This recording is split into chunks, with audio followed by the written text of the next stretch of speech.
اب human year یعنی کہ ایک نارمل انسانی کان جو کہ فزیکلی تمام تر اسپیکٹ سے نارمل ہے, اس کی کنڈیشن اچھی ہے, نہ وہ بہت اونچا سنتا ہے نہ بہت آہستہ سنتا ہے, نہ کسی چھوٹے بچے کا کان نہ کسی بڑے بچے کا. ایک نارمل ہیلدی ایڈلٹ ایئر کی جو رسپانس کرنے کی کیپیسٹی ہوتی ہے ساؤنڈ انٹینسٹی کو, وہ ہے کہ لیسٹ وہ 10⁻⁻12 واٹ میٹر پر اسکیئر کا ساؤنڈ سن سکتا ہے, یعنی اس سے کم ساؤنڈ وہ نہیں سن سکتا, اور 1 واٹ میٹر پر اسکیئر سے زیادہ کی انٹینسٹی کا ساؤنڈ نہیں سن سکتا.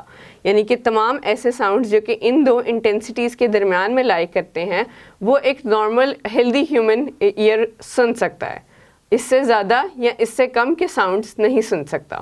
فینٹسٹ انٹینسٹی آف ساؤنڈ کیا ہے؟ 10⁻12 واٹ میٹر پر اسکیئر, یعنی کہ یہ سب سے فینٹسٹ ساؤنڈ ہے جو کہ ایک نارمل ہیومن ایئر سن سکتا ہے.